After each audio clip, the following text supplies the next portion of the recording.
সবাই তো অবাক, ইয়ামামা থেকে আসছে নবীকে হত্যা করতে, বিশ্ব নবী দেখে তারে জামাই আদর করে। সুমামা ইবনে উসাব সিরাত থেকে শুনে, মদিনাতে বিশ্ব নবীকে হত্যা করার নিয়তে এসেছিলেন, গোপনে গোপনে বিশ্ব নবীকে হত্যা করে আবার ইয়ামামাতে তিনি ফিরে যাবেন।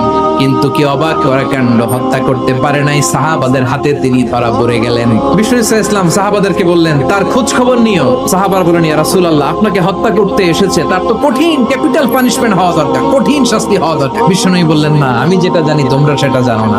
তোমরা যে রুটি বানাও এর মধ্যে সবচেয়ে ভালো আটার রুটিটা তারে দিও, সবচেয়ে রিফাইন্ড খেজুর যেটা পিওর খেজুর এটা তারে দিও। আর বিশ্বনবী নিজের ওট থেকে দুধ দহন করে ওনার বাড়ির এক কর্মচারীকে বলেছেন দুধ দহন করে সুমামার জন্য নিয়ে যাবে। সুবহানাল্লাহ পড়বেন না?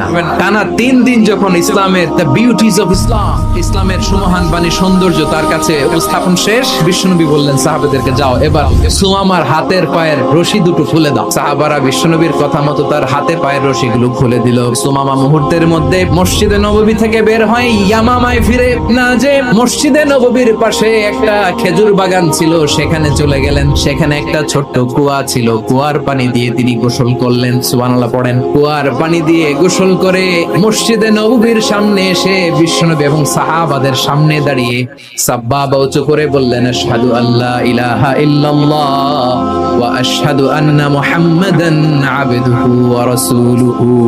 প্রিয় ভাইরা, ইহসান দিয়ে যা জয় করা যায়, কঠোরতা দিয়ে সেটা কঠিন কালেও জয় করা যায় না। আওয়াজ করে বলেন ঠিক কি না?